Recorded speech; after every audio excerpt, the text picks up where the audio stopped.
Good morning class. Let's try chemistry. आज हम लोग स्टार्ट कर रहे हैं क्लास 11th का chapter number 5 that is thermodynamics. बहुत इंपॉर्टेंट चैप्टर है बच्चा, और बच्चों को कुछ डिफ़िकल्ट भी लगता है, जबकि इतना डिफ़िकल्ट नहीं है अगर आपको कॉन्सेप्ट्स क्लियर हो जाते हैं तो। ठीक है, सबसे पहले आपको इस चैप्टर का ना जो ये नेम है, इस चैप्टर का मीनिंग आपको पता होना चाहिए। चैप्टर के नेम का मीनिंग पता होना चाहिए। थर्मो का मतलब क्या होता है? थर्मल।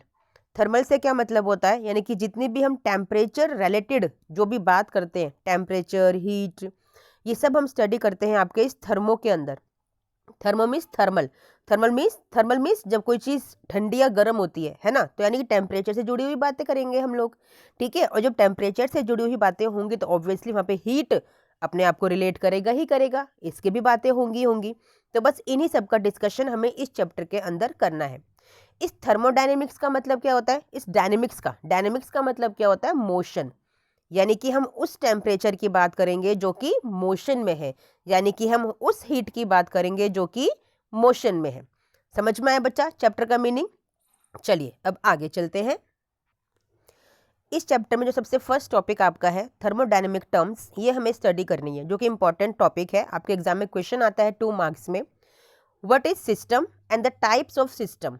ठीक है, हम दो चीज़ें पढ़ेंगे थर्मोडायनेमिक्स के अंदर। सबसे पहले पढ़ेंगे सिस्टम के बारे में, और फिर हम पढ़ेंगे सराउंडिंग के बारे में। ध्यान से समझिएगा दोनों ही चीज़ें क्या होती हैं।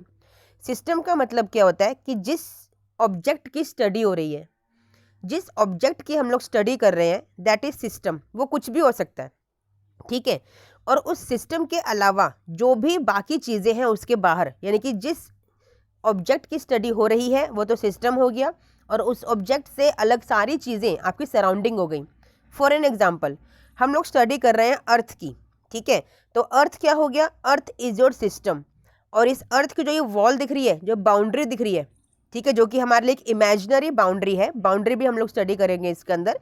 बाउंड्री भी आप जो मेन बाउंड्री आप स्टडी करोगे वो दो तरह की होती है, रियल एंड इमेजिनरी।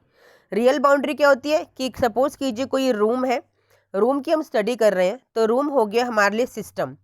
ठीक है, और ये क्या हो गई? इसकी रियल बाउंड्री में। रूम की तो रियल बाउंड्रीज होती है, वॉल होती है, और इस वॉल से बाहर जो भी ये चीज़ें आप देखोगे, जो भी कुछ है, चीज़ें या जो कुछ भी है, दैट इज योर सराउंडिंग। समझ में आया मीनिंग? ठीक है, अर्थ के केस में क्या है, क्योंकि ये सिस्टम है जिसकी हम स्टडी कर रहे हैं, और ये इमेजिनरी वॉल है, क्योंकि अर्थ के अराउंड कोई भी वॉल नहीं बनी हुई है, इट इज़ इमेजिनरी बाउंड्री। तो इसके बाहर जो भी चीज़ें होंगी दैट विल बी सराउंडिंग। समझ में आया बच्चा? इस सिस्टम और सराउंडिंग को मिलाकर बनता है आपका यूनिवर्स। सिस्टम और सराउंडिंग को मिलाकर ही बनता है यूनिवर्स। क्यों? अगर मैं कप की भी स्टडी कर रही हूँ तो कप मेरे लिए सिस्टम है, और इस कप के बाहर तो पूरी दुनिया है ना, इवन पूरा यूनिवर्स है जिसकी स्टडी मैं नहीं कर रही हूँ। ठीक है, तो यानी कि सिस्टम, ये वाला मेरा सिस्टम, और इस सराउंडिंग को मिलाकर क्या बन गया? यूनिवर्स। क्लियर बच्चा? ठीक है, सिस्टम के कुछ टाइप्स हम लोगों को पढ़ने हैं। ठीक है, टाइप्स कौन कौन से होते हैं? आपके 3 टाइप्स होते हैं, इंपॉर्टेंट टॉपिक है आपका। फर्स्ट टाइप होता है ओपन सिस्टम। ठीक है, फिर हम पढ़ेंगे इसके बाद क्लोज्ड सिस्टम, और थर्ड पढ़ेंगे हम लोग आइसोलेटेड सिस्टम। ठीक है ना? अब ये अलग अलग सबसे पहले स्टडी करना स्टार्ट करते हैं हम लोग। ये डायग्राम देखिए, open system, closed system and isolated system. क्या बता रहा है ये आपको? फॉर एन एग्जाम्पल, आपने कोई चाय का कप लिया। ठीक है, उस चाय के कप को लिया और उसमें चाय को आपने भर दिया, और उस कप को आपने क्लोज नहीं किया, उस कप को ओपन रखा हुआ है, तो आपको पता है कि थोड़ी देर में आपकी चाय ठंडी हो जाएगी। तो ये इस तरह का सिस्टम कहलाता है ओपन सिस्टम। इस ओपन सिस्टम में आपके हीट एंड मैटर दोनों का एक्सचेंज होता है बच्चा। हीट एंड मैटर दोनों का एक्सचेंज होता है। हीट का एक्सचेंज का क्या मतलब है कि चाय ठंडी हो जाएगी तो जो अंदर की हीट है वो बाहर निकल जाएगी, है ना? अंदर की हीट बाहर निकल जाएगी, तो that is exchange of heat. Matter का मतलब क्या है कि जो इसके पार्टिकल्स थे अंदर, ठीक है, जो पार्टिकल्स थे उनका भी यहाँ पे एक्सचेंज हो सकता है। तो हीट एंड मैटर दोनों का एक्सचेंज यहाँ पे पॉसिबल है, किसमें? ओपन सिस्टम के अंदर। क्लोज्ड सिस्टम क्या होता है? अब मैंने इस चाय के कप को ढक दिया, तो चाय तो अभी भी ठंडी होगी ना। ऐसा तो कभी हुआ ही नहीं कि चाय को ढक के रखा हो, ठंडी ना हुई हो, लेकिन देर में होगी। ओपन सिस्टम के कंपैरिजन में क्लोज सिस्टम वाली जो चाय है वो देर में ठंडी होगी, तो वहाँ पर भी हीट का एक्सचेंज तो हो रहा है। लेकिन वहां पे मैटर का एक्सचेंज नहीं होगा, there will be no exchange of matter. क्यों? क्योंकि ये क्लोज्ड है, दैट्स वाई। समझ में आ गया? अब बात करते हैं आइसोलेटेड सिस्टम की। ये सिस्टम कैसा होता है भाई? आपने ना एक्चुअली आप सर्दी गर्मियों में, आप गर्मियों में क्या करते होंगे, या सर्दियों की बात करूं, आप लोग एक बोतल आती है, इंसुलेटेड बोतल बोलते हैं, मैं किसी ब्रांड का नेम नहीं लूंगी, I am not advertising any brand. तो एक थर्मोस्टील की बोतल आती है ना, इंसुलेटेड बोतल भी बोलते हैं उसको। उस बोतल में अगर आप चाय रखते हो, गरम गरम चाय भरते हो, तो वो ना 24 घंटे तक गर्म रहती है। या पानी भरोगे गर्म तो गर्म पानी रहेगा, ठंडा भरोगे ठंडा रहेगा। वो जो बोतल है वो इस आइसोलेटेड सिस्टम का एग्जाम्पल है बच्चा। आइसोलेट होना, वहाँ पे ना तो हीट का एक्सचेंज होता है और ना ही मैटर का एक्सचेंज होता है। आया समझ में? There is no exchange of heat and matter, इसीलिए वो 24 आवर्स तक आपकी किसी भी चीज़ को ठंडा या गर्म रखने के लिए कैपेबल है। आया समझ में? तो ये 3 सिस्टम्स आपके सिलेबस में है, आपको पढ़ने हैं, 2 मार्क्स का क्वेश्चन आता है, इट इज़ वेरी इंपॉर्टेंट। ठीक है, चलिए नेक्स्ट टॉपिक की तरफ चलते हैं। स्टेट ऑफ द सिस्टम, इसका क्या मतलब है? सिस्टम हमने पढ़ लिया क्या होता है, उसके टाइप्स हम लोगों ने पढ़ लिए। स्टेट ऑफ द सिस्टम क्या होता है? इस सिस्टम की 2 तरह की स्टेट हम लोग पढ़ेंगे, initial state and final state. ठीक है, फॉर एन एग्जाम्पल, ये कोई पहाड़ है, आपको इस पहाड़ पे, इस पहाड़ से, यहाँ से इस ए पॉइंट से लेकर बी पॉइंट पे आपको पहुँचना है। ठीक है, मेरी मर्जी मैं सीधी निकल जाऊं, ठीक है, मेरी मर्जी मैं झूमते झामते घूमते घामते इस तरह से पहाड़ पे मस्ती करते हुए चढ़ते हुए कई दिनों में पहुंच रही हूं। समझ में आया? जब आप का इस फाइनल पोजीशन पे पहुंचना डिपेंड करता है आपके पाथ पर। क्या मतलब है? कि आपको अल्टीमेटम दिया गया है कि बच्चे आपको 1 घंटे में घर लौट के आना है, तो क्या करोगे? फिर तो भगे भगे जाओगे आप यहाँ से, फिर तो झूमते झामते का टाइम ही नहीं है ना आपके पास। पता है घर जाके डांट पड़ेगी या पिटाई हो जाएगी, डंडा पड़ जाएगा।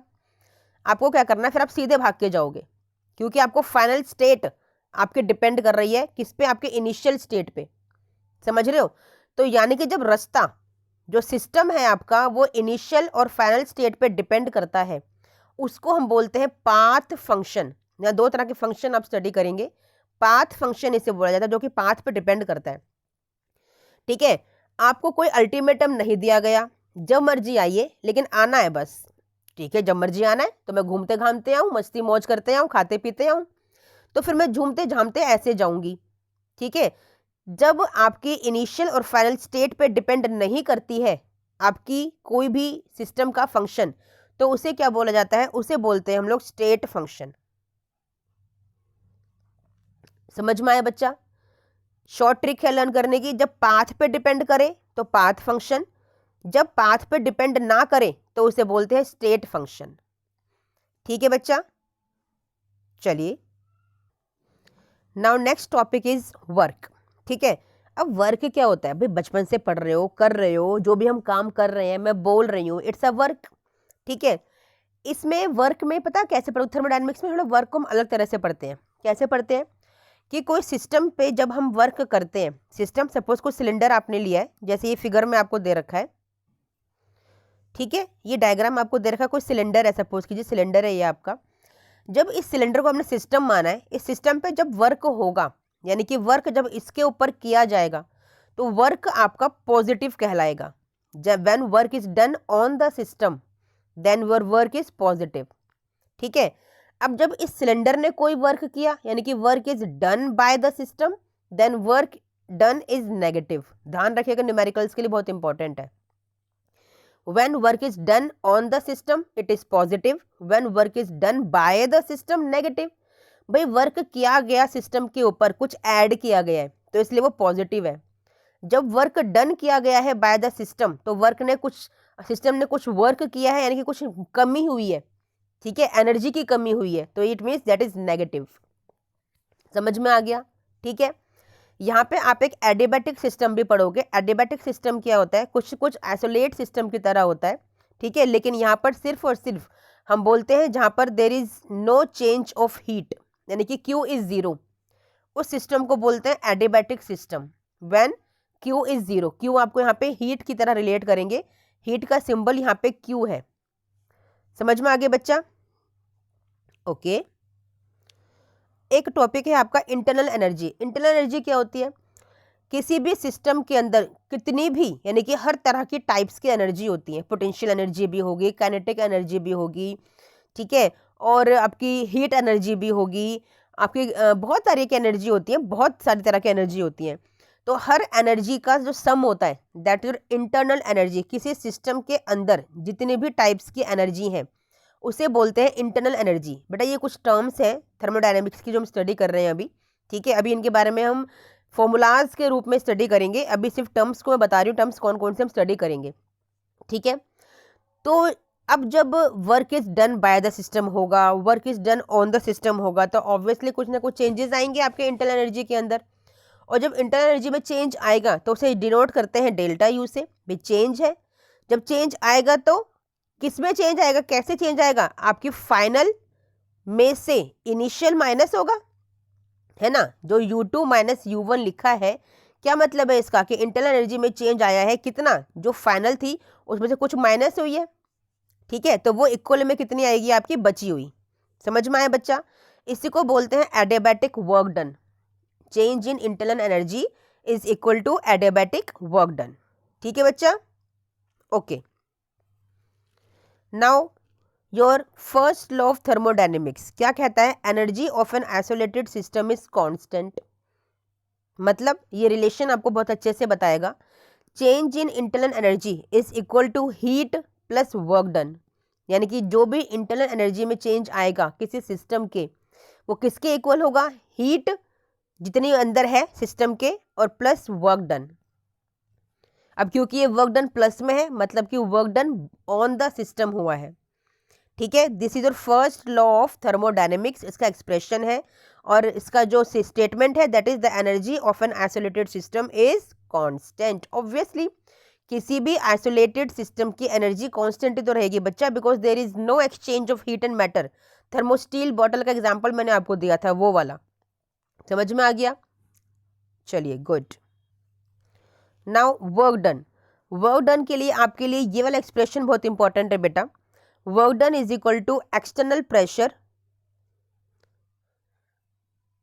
माइनस डेल्टा वी, ये मल्टीप्लाई में है, ठीक है, यानी कि minus delta V external pressure. External pressure का क्या मतलब हो गया बच्चा? कि जो एक्सटर्नली प्रेशर अप्लाई किया गया है किसी सिस्टम के ऊपर, ठीक है, जो एक्सटर्नली प्रेशर अप्लाई किया गया है किसी सिस्टम के ऊपर, that is multiplied by change in volume. भाई कोई सिस्टम है बच्चा, ठीक है, हम इस पे वर्क डन निकाल रहे हैं, और जो वर्क डन है वो किया गया है ऑन द सिस्टम, ठीक है। If work is done on the system, ठीक है, और मूवमेंट किया गया है पिस्टन का। समझ रहे हो? Work is done on the system और मूवमेंट किया गया है पिस्टन का, ठीक है, मूवमेंट किया गया है पिस्टन का। ध्यान से समझिएगा बच्चा, कोई सिलेंडर है ये, हमने इसमें पिस्टन को मूव कर रहे हैं, ठीक है, और वर्क डन हो रहा है ऑन द सिस्टम। तो उसके लिए क्या एक्सप्रेशन होगा? दैट इज एक्सटर्नल प्रेशर जो अप्लाई किया गया, क्योंकि वर्क डन हुआ है बाहर से, सिस्टम पर हुआ है, तो एक प्रेशर अप्लाई किया गया है बाहर की तरफ से, ठीक है। और वॉल्यूम में कोई चेंज आया है, वॉल्यूम में चेंज जो आया है वो इनसाइड में आया है। क्यों? क्योंकि पिस्टन में मूवमेंट किया गया है बच्चा, पिस्टन में मूवमेंट किया गया है, तो इंटरनली चेंज आया, तो इसलिए चेंज इन वॉल्यूम क्या आएगा? नेगेटिव, क्योंकि वो वर्क जो एक डन हो रहा है वो अंदर की तरफ से हो रहा है, चेंज इन वॉल्यूम में। समझ में आया? That is V final minus V initial. Okay, important relation है, न्यूमेरिकल्स में बहुत यूज होता है, ठीक है। एक ये एक्सप्रेशन है, डेरिवेशन आपके सिलेबस में नहीं होती है। Work done is equal to वही minus external pressure into change in volume है, उसकी जब हम इंटीग्रेशन करते हैं, इंटीग्रेट करके आपका ये वाला रिलेशन निकल कर आता है, minus integral of V F सिर्फ V I to V final P external into D V, ठीक है। बस लर्न करना है आपको और कुछ नहीं, न्यूमेरिकल्स इस पे आते हैं। आया समझ में बच्चा? बहुत अच्छा चैप्टर है, इजी चैप्टर है, ध्यान से समझेंगे तो समझ में आएगा। और मैं सिर्फ इंपॉर्टेंट चीज़ें आपको बताऊंगी, फालतू की चीज़ें हमें नहीं करनी है, जो हमारे ना एग्जाम में आती है ना कहीं काम आती है। मेन चीज़ों पे फोकस आपको करना है बस, ठीक है। Now this relation is again important. Isothermal and free expansion of an ideal gas. Ideal gas क्या होती है? वो गैस जिसका हर प्रेशर, वॉल्यूम, टेम्परेचर कांस्टेंट होता है, ठीक है ना। फॉर आइसोथर्मल जब गैस हम लिखते हैं या फॉर आइसोथर्मल कंडीशंस आपका टेम्परेचर कांस्टेंट होता है। Isothermal, thermal means temperature, iso means constant, ठीक है। Isothermal means temperature is constant, ठीक है। तो इसका क्या मतलब, जब टेम्परेचर कांस्टेंट हो गया मीन्स वो वैक्यूम में है। आइडल गैस का जो एक्सपेंशन होगा वो वैक्यूम में होगा। भाई फ्रीली एक्सपेंशन कब हो सकता है आइडल गैस का, जब वैक्यूम में होगी, और वैक्यूम में होगी तो कोई वर्क डन ही नहीं होगा। वैक्यूम समझ रहे हो ना, देयर इज नो एयर, जब एयर ही नहीं है तो कोई प्रेशर ही नहीं है, कोई वर्क ही नहीं होगा, तो work done will be zero, और एक्सटर्नल प्रेशर आपका जीरो हो गया क्योंकि एक्सपेंशन कहाँ हो रहा है आपका, वैक्यूम में हो रहा है। समझ में आया। इसका मतलब क्यू भी जीरो, डेल्टा यू भी जीरो, इंटरनल एनर्जी में भी कोई चेंज ही नहीं आएगा ना बच्चा। आपके पास एक्सप्रेशन है delta U is equal to Q plus W, ठीक है।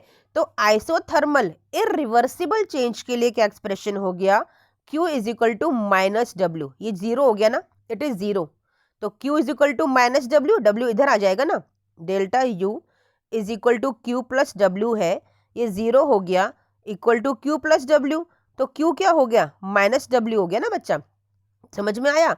तो Q is equal to minus W, ठीक है, और W क्या था आपका, minus of external pressure into delta V, यही था, माइनस था, अब यहाँ माइनस पहले से है तो ये प्लस में आ गया। तो this expression is again important for what, for isothermal irreversible change. Irreversible mean जो वो चेंज जो आप रिवर्स नहीं कर सकते, ठीक है भाई। रिएक्शंस आपने पढ़ी हैं केमिस्ट्री के अंदर, या तो रिवर्सिबल होते हैं, इरिवर्सिबल होती है। रिवर्सिबल यानी कि जो प्रोडक्ट बना है वापस से रिएक्टेंट भी बन सकता है, और इरिवर्सिबल कि अगर एक बार प्रोडक्ट बन गया तो रिएक्शन रिवर्स नहीं हो सकती, यानी कि रिएक्टेंट दोबारा से नहीं बन सकता, ठीक है। तो वही वाली बात यहाँ पे कही जा रही है। नेक्स्ट है फॉर आइसोथर्मल रिवर्सिबल चेंज। अब ये वो चेंज है जो रिवर्स हो सकता है, तो Q is equal to minus W, क्योंकि डेल्टा यू तो जीरो है हमारा, तो इसके लिए क्या रिलेशन है, NRT natural log VF final volume upon initial volume, ठीक है। इस नेचुरल लॉग को जब हम हटाएंगे, आपको पता है हम मल्टीप्लाई करते हैं 2.303 से, बाकी सब सेम रहेगा। 2.303 NRT log with base 10 V final upon V initial. समझ में आया बच्चा। और प्रेशर के टर्म में कैसे लिखोगे उसको, बस यहाँ पे ये सब कुछ सेम रहेगा। VF की जगह आ जाएगा PI, और VI की जगह आ जाएगा PF। यहाँ पे F है ना, यहाँ ऊपर I आ जाएगा, यहाँ I है, यहाँ F आ जाएगा, बस इतना डिफरेंस होता है। ये वॉल्यूम के लिए फॉर्मूला है और ये प्रेशर के लिए फॉर्मूला है। समझ में आया बच्चा। हाँ इजी है, कुछ भी दिक्कत नहीं है इसमें। एडियाबैटिक चेंज के लिए हमें पता है Q जीरो होता है, ठीक है ना। तो ये एक्सप्रेशन क्या हो जाएगा, delta U is equal to W adiabatic, भाई Q तो जीरो हो गया ना, तो एडियाबैटिक वर्क डन के लिए क्या हो गया relation, delta U is equal to adiabatic work done. ठीक है बच्चा, समझ में आया।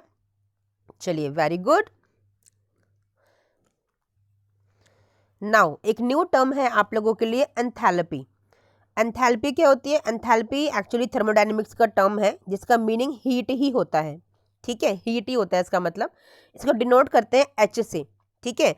अब क्योंकि एंथैल्पी है, हीट है, चेंज होगा, ठीक है, तो डेल्टा एच उसको डिनोट किया जाता है, और डेल्टा एच के लिए फॉर्मूला होता है delta U plus P delta V, ठीक है, ये वाला लर्न कर लो। Delta H is equal to delta U plus P delta V, यानी कि एंथैल्पी चेंज जब होगा तो इंटरनल एनर्जी चेंज होगा, साथ में प्रेशर तो कांस्टेंट रहेगा और वॉल्यूम में चेंज आएगा।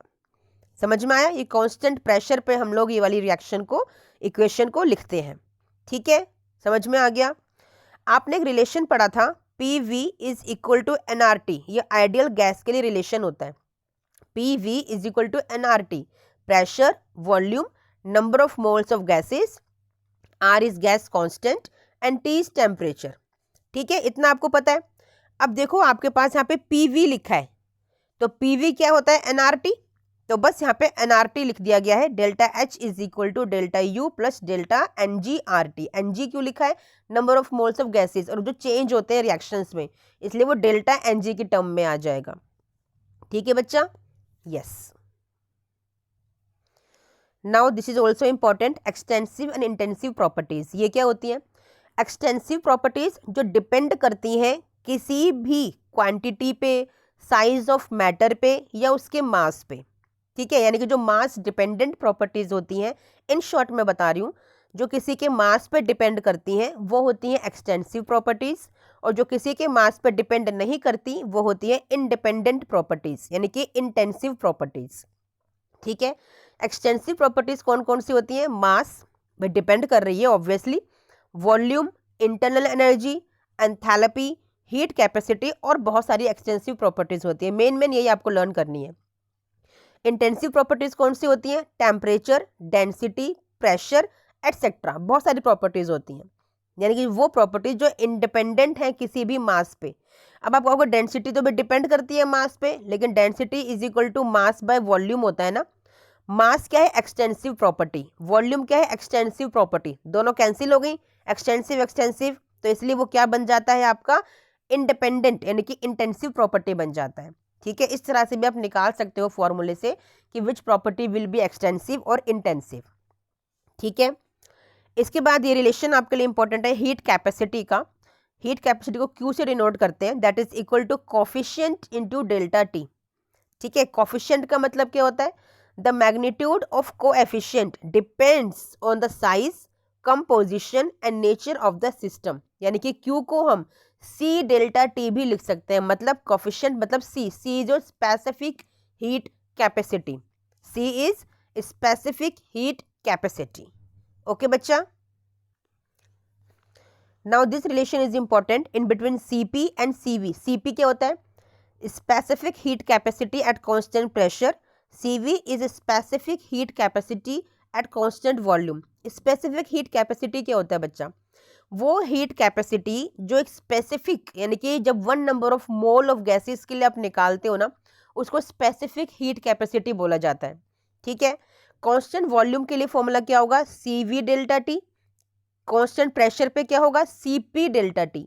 सीवी डेल्टा टी इक्वल होगा डेल्टा यू के, इंटरनल एनर्जी चेंज के, और सीपी डेल्टा टी इक्वल होगा चेंज इन एंथैल्पी चेंज के। ठीक है, डेल्टा एच आपको पता है delta U plus P delta V होता है, जिसे हम delta N G R T भी लिखते हैं। ठीक है ना, तो वहां से डेल्टा एन जी को अगर हटा दिया जाए तो क्या रिलेशन बनेगा? Delta H is equal to delta U plus R delta T.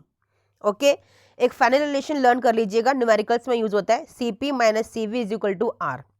CP specific heat capacity at constant pressure, CV specific heat capacity at constant volume, R is your gas constant जिसकी value होती है 8.314 joule पर kelvin मोल। ठीक है बच्चा, चलिए very good. This formula is very important बेटा। आपको एंथैल्पी चेंज निकालना हो किसी भी टाइप ऑफ रिएक्शन के लिए, किसी भी टाइप ऑफ रिएक्शन के लिए, यानी कि आपको एंथैल्पी ऑफ रिएक्शन निकालना हो, enthalpy change for a reaction, enthalpy change for sublimation, for combustion, for fusion, for fission, किसी भी टाइप ऑफ एंथैल्पी चेंज निकालना हो, सबके लिए सेम फॉर्मूला होता है, यानी कि summation of enthalpy of the product. जितने भी आपके प्रोडक्ट हैं उन सबकी एंथैल्पीज को सम कर दीजिए, प्लस कर दीजिए, और सभी को माइनस कर दीजिए सारी एंथैल्पीज जो कि रिएक्टेंट्स की हैं।